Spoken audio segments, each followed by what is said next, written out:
திருவரங்கன் உலா அற்புத சரித்திர நவீனம் அத்தியாயம் 6. அத்தியாயம் 5 சுருக்கம்.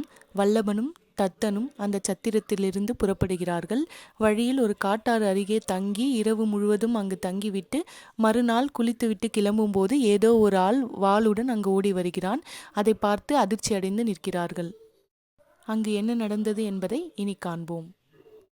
வாளை உருவிக்கொண்டு குதிரையில் வேகமாக வந்தவன் சத்திரத்தில் சந்தித்த அந்த யாத்திரிகன். அவனை கண்டதும் இளைஞர்கள் இருவரும் ஆச்சரியப்பட்டார்கள்.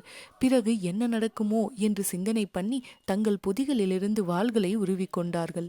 யாத்திரிகன் சகட்டு மேனியில் குதிரையை ஓட்டி வந்தான். அருகில் நெருங்கி வரும்போது இளைஞர்கள் இருவரும் சடக்கென இடைவிட்டு விலகி நின்றார்கள். அந்த இடைவழியில் யாத்திரிகன் அப்படியே புகுந்து ஓடினான். ஆனால் ஓடும்போது ஒரு காரியம் செய்தான். வாளை ஒரு மின்னல் சொடுக்கில் அப்படியும் இப்படியும் சக்கரவாளமாக வீசிவிட்டு ஓடிப்போனான். ஆச்சரியம்! இளைஞர்களின் இரு வாள்களும் அவர்கள் கைகளிலிருந்து விடுபட்டு அப்பால் போய் டுனிங் என்று விழுந்துவிட்டன. பறக்க பறக்க அவர்கள் இருவரும் ஓடிப்போய் வாள்களை எடுத்து கொண்டார்கள். இதற்குள் யாத்திரிகன் குதிரையை மீண்டும் திருப்பி கொண்டு வந்துவிட்டான். இளைஞர்கள் அருகில் வந்ததும் தொப்பென்று குதித்து அவர்களை நோக்கி பாயவே மூவருக்கும் அங்கே வாட்போர் தொடங்கிவிட்டது. தத்தனுக்கும் வல்லபனுக்கும் கோபம் மூண்டதால் தங்கள் சினத்தின் தீ வாளில் பறக்க பல வியூகங்களில் வாளை வளைத்து அங்கும் இங்குமாக சுழற்றி போரிட்டார்கள். சிறிது நேரம் வரை அங்கே வெறும் டிண்டினார்களே சத்தங்கள். முடிவில் யாத்திரிகன் ஹூம் என்று ஊங்காரமிட்டு வாளை தென்னிவிட தத்தனின் வாள் மீண்டும் கையிலிருந்து கழன்று போய் தூரே விழுந்தது. பிறகு அவன் வல்லபனுடன் பம்பரம் போல் சுழன்று போரிட்டான். வல்லபன் ஜுவாலையைப் போல வீசி அடித்து கொண்டு வாளை எண்ணற்ற விதங்களில் வளைத்து வீசினான். முடிவில் யாத்திரிகனுக்கும் வீம்பு அதிகமாகிவிடவே அங்கு இங்கு என்று துள்ளி வல்லபனுக்கு இடம் கொடுக்காமல் சண்டையிட்டான். தடால் என்று ஒரு சத்தம். இமைக்கும் நேரத்தில் வல்லபன் கீழே விழுந்துவிடவே அவன் மார்பின் மீது ஒரு காலை வைத்து வாளை ஓங்கி உயரே தூக்கினான் யாத்திரிகன்.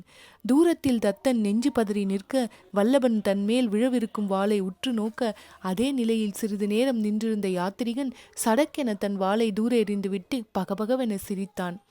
முறுக்கு ஏறியிருந்த அந்த சூழ்நிலை திடீரென்று இறுக்கம் விடுபட்டு தளர்ந்தது. தத்தன் புரியாமல் நடந்து வர வல்லபன் மெதுவாக எழுந்து நின்று மண்ணை உதறினான். தம்பிங்களா, இவ்வளவு திறமையை வைத்து கொண்டு சத்திரத்தில் ஏதும் செய்யாமல் இருந்தீர்களே என்று சொல்லி வல்லபனின் தோலை தட்டி, தம்பி, நன்றாக சண்டை போட்டாயே.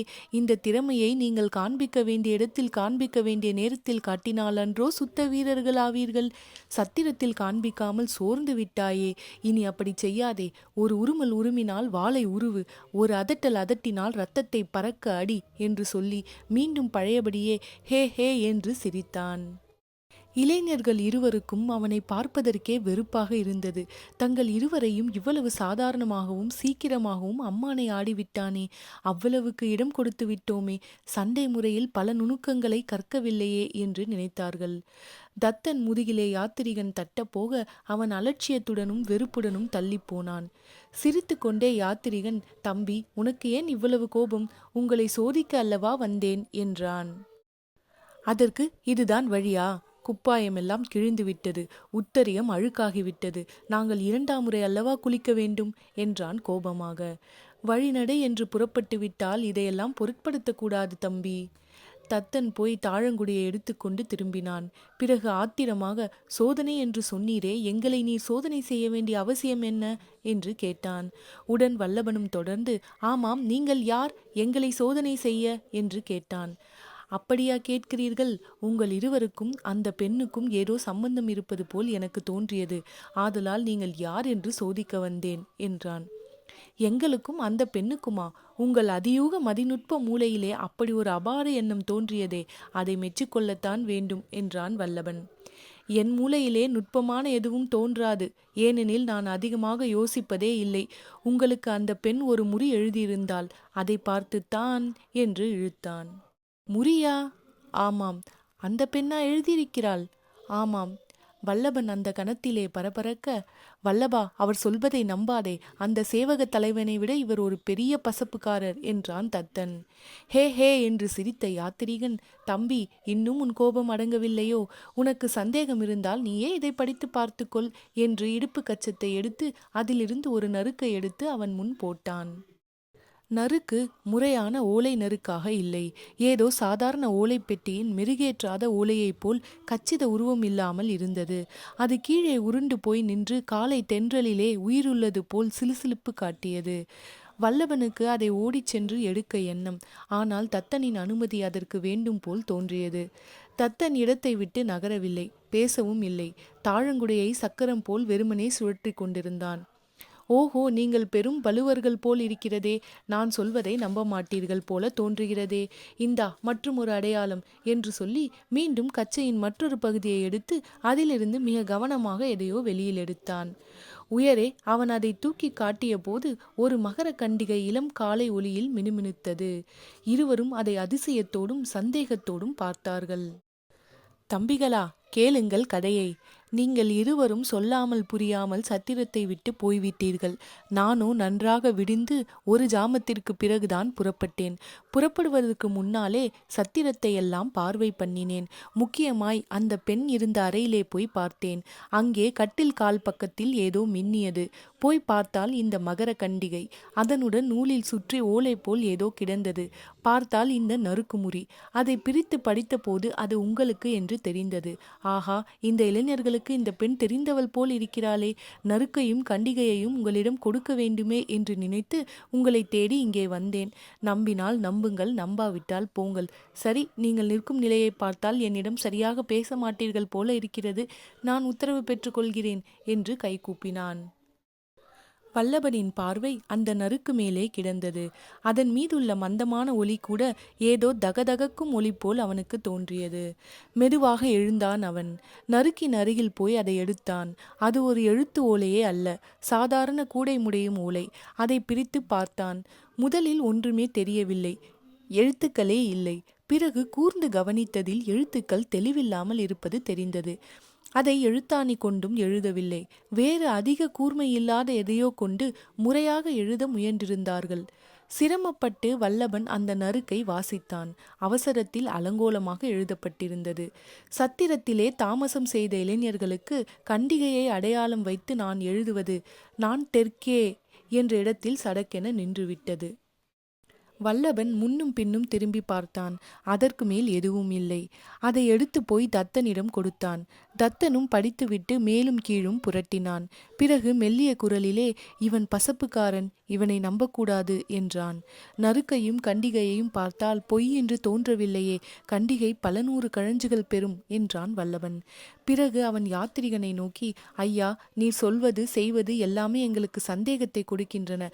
முதலில் சொல்லுங்கள், நீங்கள் யார் என்று கேட்டான். ஹே ஹே என்று சிரித்த யாத்திரிகன், நான் யார் நான் யார் என்று கணம் பாடிவிட்டு, தம்பி, அந்த தம்பியிடம் நான் தான் ஏற்கனவே சொல்லிவிட்டேனே, உனக்கும் சொல்கிறேன். நான் ஒரு கற்பூர வியாபாரி என்றான் அழுத்தமாக.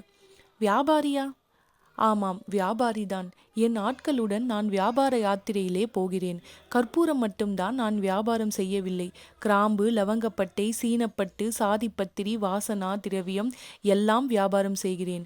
ஊரில் உள்ள தனவந்தர்கள், நாயகர்கள், குறுநிலக்காரர்கள், சிற்றரசர்கள் ஆகிய பெரும் தனவான்களிடையே விற்று கொண்டு போகிறேன். இதுதான் என்னை பற்றிய உண்மை. என் மீது எந்த சந்தேகமும் படாதீர்கள். முந்தா நாள் உன் உயிரை காப்பாற்றியவன் நான். தம்பி, மறந்துவிடாதே என்றான். மறுக்கவில்லை வணிகரே, அதற்காக நான் என்றென்றும் கடமைப்பட்டிருக்கிறேன். ஆனால் இந்த நறுக்கையும் கண்டிகையையும் பார்த்தால் என்று இழுத்தான். ஓஹோ, அவைகளை கூட நீங்கள் நம்பவில்லையோ? நான் ஏதோ உங்களை சூழ்ச்சியில் ஆழ்த்துகிறேன் என்று பார்க்கிறீர்களா? ஹே தம்பி, கண்டிகையை பார், பசும்பொன், உயர்ந்த பொன். இதை நான் அவ்வளவு சுலபமாக உங்களிடம் கொடுத்துவிட்டு போவேனா? எனக்கு என்ன பைத்தியமா என்ன? கண்டெடுத்தேன், உரிய இடத்தில் கொடுத்து போகிறேன். நம்பினால் நம்புங்கள், நம்பாவிடில் போங்கள். நான் வருகிறேன் என்று கூறி குதிரை மீது சிறிது சிரமத்தோடு ஏறி அமர்ந்து கொண்டு அதை செலுத்தத் தொடங்கினான். தத்தனும் வல்லபனும் ஒருவரை ஒருவர் பார்த்து கொண்டார்கள். நடப்பதெல்லாம் என்னவென்றே அவர்களுக்கு பிடிபடவில்லை. புறப்படும்போது நல்ல சகுனம் பார்த்துத்தானே புறப்பட்டோம் என்று நினைத்தார்கள். யாத்திரிகன் அனாயாசமாய் கீழே போட்டு சென்றிருந்த கண்டிகை கீழே பலபலித்தது. வல்லபன் ஏதோ நினைத்து திடீரென்று அந்த கண்டிகையை போய் எடுத்தான். நல்ல கனமான கண்டிகை, நுணுக்கமான பொன் வேலைப்பாடுகள், கொடிகளும் மலர்களும் மீன்களும் பின்னியிருந்தன. தெய்வங்களின் உருவங்களும் காணப்பட்டன. இது அவளுடைய கண்டிகையா இல்லையா எல்லாம் ஏமாற்றா, எதுவும் புரியவில்லையே என்று நினைத்து யோசனை பளிச்சிட்டவனாய் முகர்ந்து பார்த்தான். அவன் கண்கள் மலர்ந்து விட்டன. அதே இனிய மகிழம்பூ வாசனை. தத்தா, இதை நுகர்ந்து பார் என்றான். அவனும் நுகர்ந்து பார்த்தான். மகிழம்பூ வாசனை. ஆமாம், கண்டிகையைத்தான் செய்யலாமே ஒழிய அதில் மகிழம்பூ வாசனை ஏற்ற முடியாது. இது அந்த பெண் நெடுநாள் அணிந்திருந்ததால் ஏற்படக்கூடிய வாசனை. இது அவள் உடம்பின் வாசனைதான் என்றான் வல்லவன். உடனே அவன் திரும்பி, ஐயா வணிகரே என்று கூவி அழைத்தான். அதற்குள் வணிகன் குதிரை மீது சிறிது தூரம் போயிருந்தான். ஐயா வணிகரே மீண்டும் கூவி அழைத்தான். வணிகன் குதிரையை இழுத்து பிடித்தான். திரும்பி பார்த்தான். தம்பி, கிழக்கு திசை நோக்கித்தான் நான் வியாபார யாத்திரையில் போய்க் கொண்டிருக்கிறேன். உங்களுக்கு சற்று முன்னால் போய்க் கொண்டிருப்பேன். விருப்பம் இருந்தால் என் கோஷ்டியில் வந்து கலந்து கொள் என்று சொல்லி குதிரையை தளர்த்தி விட்டான். அது மேலே செல்ல ஆரம்பித்தது. சிறிது நேரத்தில் கரடுகளை தாண்டி சமவெளியிலே வந்ததும் அந்த குதிரை பறக்க ஆரம்பித்தது. அதில் லொங் லொங் என்று குலுங்கிக் கொண்டே போனான் அந்த கற்பூர வணிகன். தத்தனும் வல்லபனும் பேச்சில்லாமல் அப்படியே நின்றார்கள். தத்தனின் தாழங்குடை மட்டும் சுழன்று கொண்டே இருந்தது. வல்லபனின் கையில் நறுக்கும் கண்டிகையும் அப்படியே கனத்து கிடந்தன. சிறிது நேரம் அவரவர் சிந்தனைகளில் இருந்த பிறகு, வா, மேலெல்லாம் ஒரே வியர்வை, குளித்து விடலாம் என்றான் தத்தன். இருவரும் சிற்றாறு பக்கம் மீண்டும் போனார்கள். வல்லபனின் மனம் அதற்குள் கனத்து விட்டது. கண்டிகையின் நீல மகர வடிவத்திலே அந்த இளம்பெண்ணின் நீண்ட நெடுங்கன் அவன் முன்னால் தெரிந்தது. ஓலையின் வரியில்லாத எழுத்துக்களிலே அவளது இதயமே எழுதப்பட்டது போல் இருந்தது. இளைஞர்களுக்கு என்று போட்டிருக்கிறாளே, அது எனக்குத்தானே, எனக்குத்தானே என்று நினைத்தான் அவன். உண்மையிலேயே அந்த ஓலை இவர்களுக்கு எழுதப்பட்டதுதானா? அப்படி இருந்தால் அந்த பெண் அதில் என்ன எழுத நினைத்திருப்பாள்? அடுத்த பதிவில்.